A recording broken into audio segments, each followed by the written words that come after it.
1408. Now, this is a movie that I just recently rewatched for the first time since seeing it in theaters, actually, which was close to 10 years ago. And I forgot how good this movie really is. Like, I'd even go as far as saying it is among the very best Stephen King adaptations. That's how much I really enjoyed it.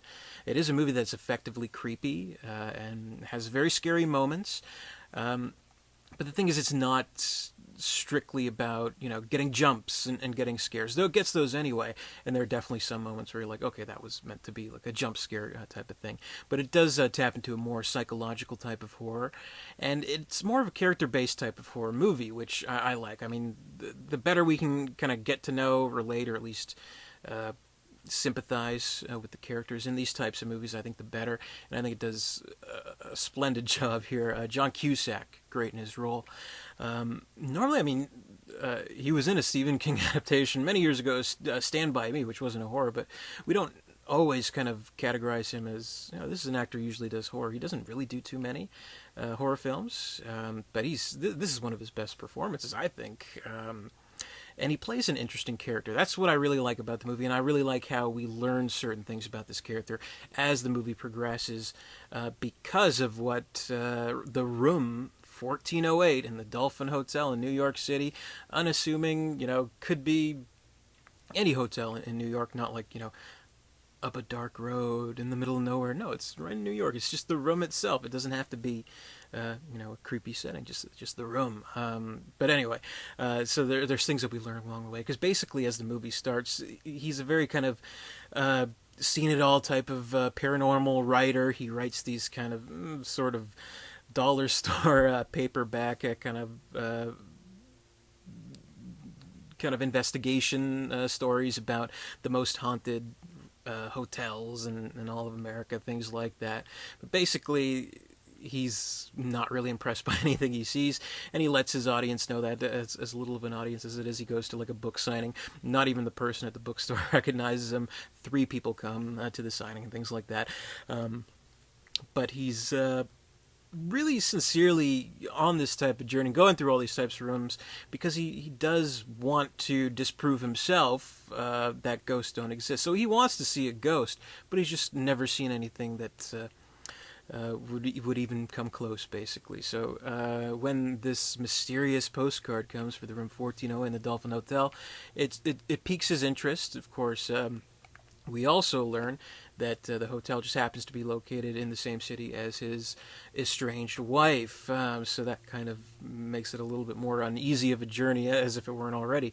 So the room has all this, sordid history to it. There's suicides, there's natural causes of death, like, heart attacks, drownings, all this crazy stuff since, the hotel started. So that kind of, again, piques his interest, but he thinks, the hotel management, they're playing hard to get. They want the publicity, things like that. But in comes the hotel manager, Samuel fucking Jackson, very much trying to get him to not stay in the room. He's like, here, stay in this room. It looks exactly the same. I'll give you all these documents about the room. You can put anything you want in your book, anything at all. Just stay out of the room. You know why? It's an evil fucking room. So PG-13 horror movie, the one F-bomb they give to Sam Jackson, well spent, I'd say. And it's a great scene because, Samuel Jackson, he is basically like touted on the cover as being like the co-star of the movie, but he's really, aside from some parts here and there, he's really only in that first scene, and it's a great scene. It kind of builds attention effectively, and we get, of course, a sense that it really is a haunted room, and management doesn't want to clean up the mess after, so he gets stuck in this room, and then, of course, all this crazy stuff happens in 1408,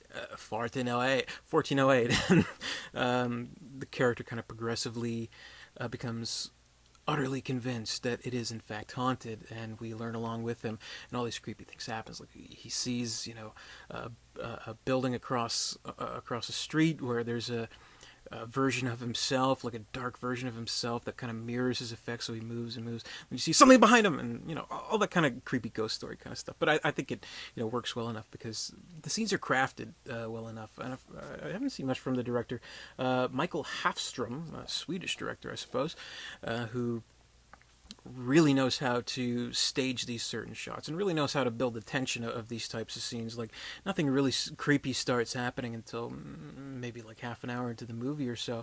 It is more character based, as I mentioned, so that's a huge appeal. And we learn more and more about this character. We learn why exactly he's so interested in the paranormal after having once been a somewhat legitimate writer, so to speak, where he wrote one book that wasn't that big of a success, but it was more of a personal, type of novel that was that wasn't like a ghost story. It was a fictional novel, not well. I guess ghost stuff is fiction, unless you really believe. Anyway, but basically, he made this career out of this schlock, basically, but he still kind of struggles with this artistic integrity. So it is kind of this very I would guess in a lot of cases accurate portrait of a writer who has the self-loathing, who has the bad habits, who has a kind of a life in ruins, basically, and this guy definitely does. He's estranged from his wife. We learn that his daughter died, and that's kind of, and I think that's where the heart of the movie is. His daughter's death kind of caused him to lose any faith that he had in, either kind of like a heaven or hell, afterlife, of anything of that nature. And so it is this encounter with Room 1408 that kind of dispels those disbeliefs, basically, where he does kind of reaffirm that faith, but with the worst possible price that it could come with.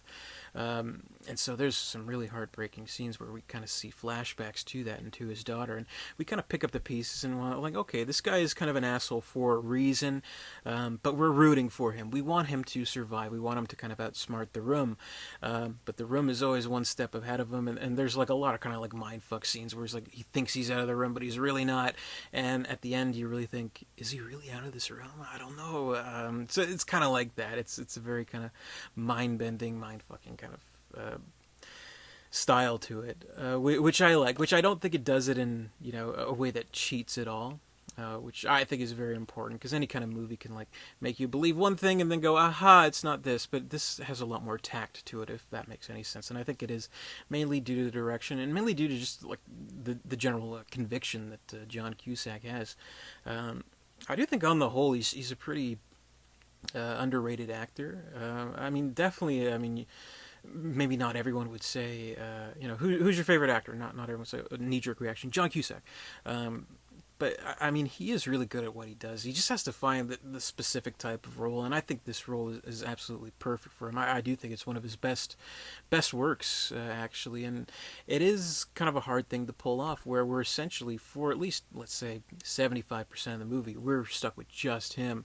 So, we have to like this character in certain ways. We have to be interested by this character in certain ways. We have to be convinced by this character, and I think John Cusack pulls all of that off, while still being an interesting character with a lot of flaws and a lot of qualities that make him very sympathetic, which I think is the most important thing. So I am really impressed with the movie. I wish I didn't wait so long to finally see it again, but I don't know. I just never kind of grasped how good it was. I think this is really a kind of an overlooked movie in a lot of ways, but I would say it's among the best Stephen King adaptations.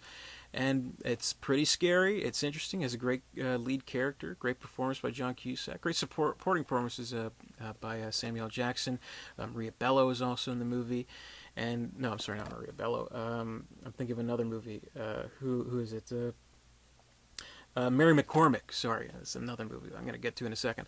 But good performances. So definitely check it out if you haven't already. So that's my review. Comment, rate, subscribe. Stay tuned for more 31 Days of Horror.